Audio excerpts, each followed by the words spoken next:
Seja muito bem-vinda, seja muito bem-vindo ao nosso curso de tarô cabalístico. Hoje a gente vai estudar sobre a diferença entre os arcanos maiores do tarô de Marselha, do tarô de Waite e do tarô de Thoth, que foi feito por Aleister Crowley. A diferença entre esses três baralhos está sim muito correlacionada com a Cabala. Então vamos começar. Os três são baralhos de tarô, ou seja, todos esses três baralhos contêm 78 cartas, de mesmo nome, todas elas. Tarô não é baralho cigano, por exemplo, que contém 36 cartas e tem carta de nomes diferentes. O urso, por exemplo, não é uma carta de tarô. O louco já é uma carta de tarô e contém todos os baralhos que têm 78 cartas. Mas isso não significa que todos os baralhos de tarô foram feitos para ser lidos da mesma forma. Afinal, é a aplicação na Cabala que difere tanto esses três sistemas. Os arcanos menores do tarô vão estar representando os números, que são as esferas da árvore da vida da Cabala. Então, todos os ases, por exemplo, eles vão estar representando a esfera de número 1, que seria Keter, ou Keter. Todos os 6 dos arcanos menores, 6 de ouro, 6 de copa, 6 de espadas e 6 de bastões, todos eles estão representando a esfera de número 6, que é Tiferet, ou Tiferet. Então, enquanto os arcanos menores representam os números,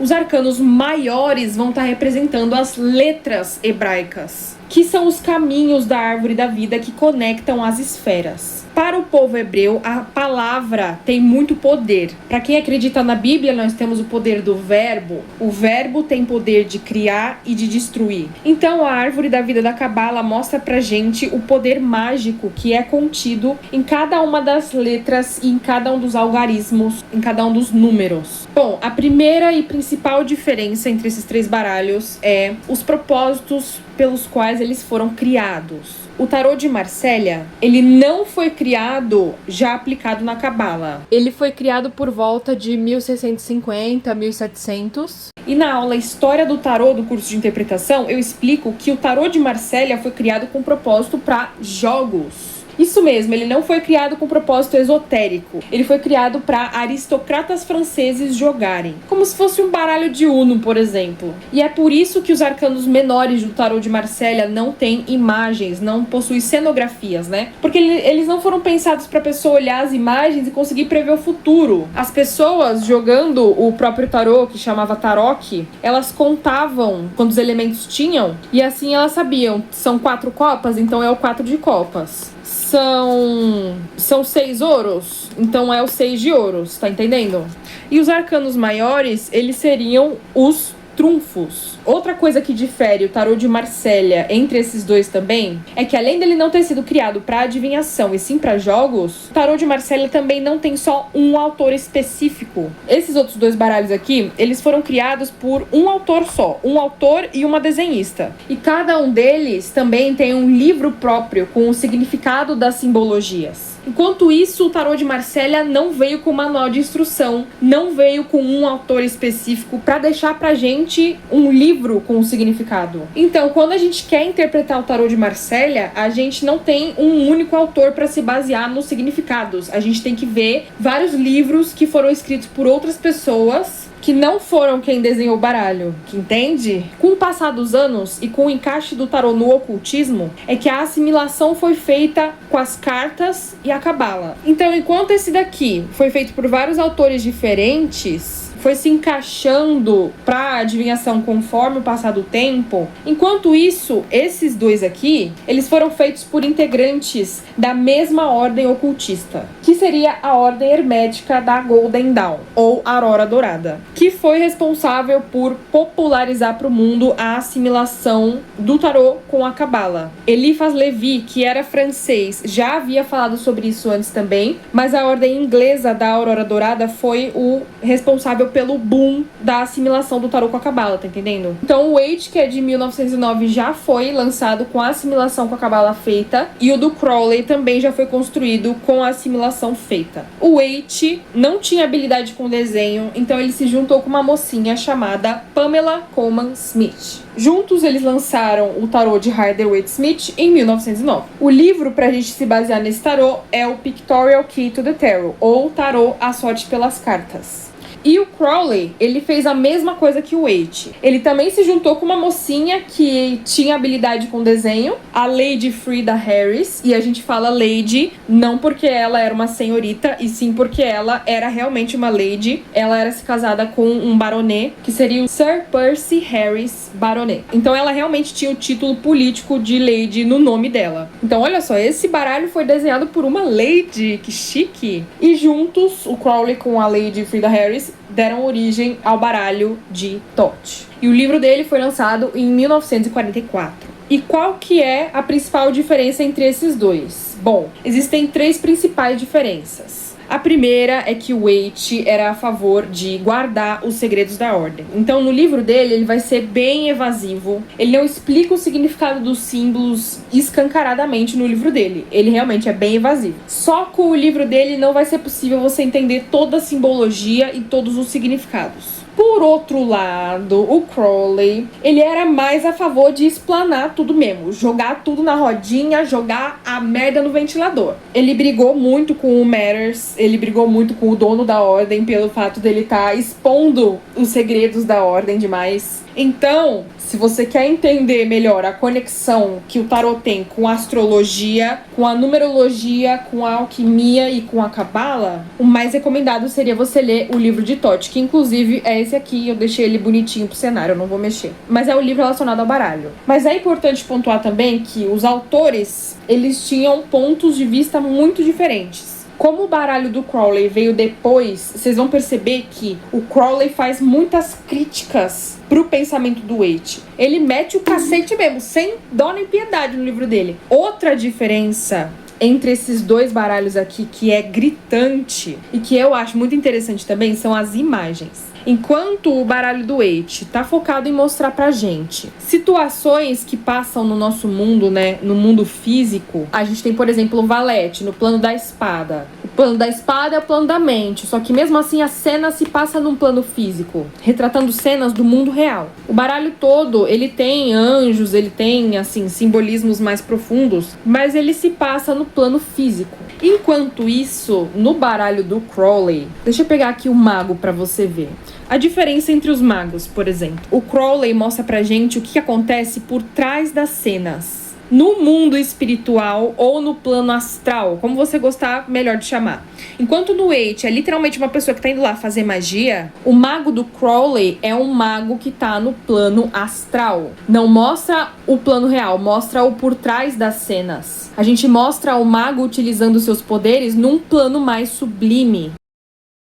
Mesma coisa, a sacerdotisa, ó. Sacerdotisa do Waite. Uma sacerdotisa que você pode encontrar num castelo. Ela tá com a Torá na mão, que seria o livro sagrado da religião judaica. Ou seja, Cabala. Já a sacerdotisa do Crowley, olha só como essas linhas estão saindo da voz dela. Tá vendo? Mostra o que acontece por trás das cenas no mundo real. Olha só que jogo de câmera interessante.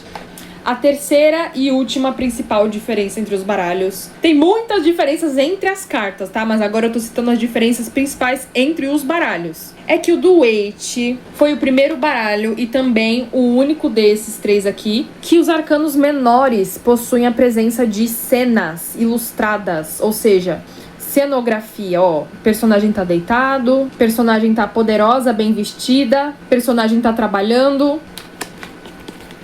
personagem tá sentado e vendado, personagem tá segurando, enfim. No tarô de Marsella, como a gente já viu, e também no tarô de Thoth, os arcanos menores também não possuem cenografia, ou seja, um personagem fazendo alguma coisa. De novo, a gente tem a presença dos elementos na quantidade do número que tá representando. 9 de copas, esfera de número 9 na cabala. Copas, mundo das copas, que seria Briar. A Lady Frida, ela coloca a representação do que aquela reação elemental está causando entre o número com o naipe, né? A reação que o número tem com o naipe. E ela representa os arcanos menores de uma forma dramática também, quando é necessário. Toda a carta ele colocou a letra hebraica que representa, então os arcanos maiores todos vão ter a letra hebraica. E ele colocou também nos arcanos maiores o elemento que está representando. Então você lembra dos triângulos? Quando tem um elemento. Quando é um planeta que representa, ele colocou também o símbolo do planeta. Então o mago, ele é representado por Mercúrio. Esse é o símbolo de Mercúrio. Quer entender melhor a assimilação que foi feita? Tem no vídeo de como se tornar um alquimista. Tá aqui no YouTube também, tá bom? Mas a diferença entre esses 3 baralhos é que o do Waite realmente é o que a Pamela usou para ilustrar a reação do naipe com um elemento através de uma cena. E isso facilita muito a interpretação e é por isso que o Waite é mais recomendado para iniciantes. Tem gente que fala que as cenas reduzem o significado, né? Como se a cena diz que tá representando só aquilo e mais nada. A diferença sobre o baralho de Crowley é que ele renomeou alguma das cartas. Então o 9 de espadas, por exemplo, ele deu o nome de crueldade. O 4 de espadas, ele deu o nome de trégua, que seria truce, né? Uma trégua mental. Isso deixa pra gente um pouquinho mais fácil de interpretar também. Porque quem é iniciante pode fazer uma ligação entre essas duas palavras, né? Por exemplo, as que eu acabei de falar. Se cai o 9 de espadas, crueldade, junto com o truce, que é a trégua mental, pode ser uma situação de um baque tão grande que fez a pessoa precisar parar e dar um tempo para processar tudo que tá acontecendo.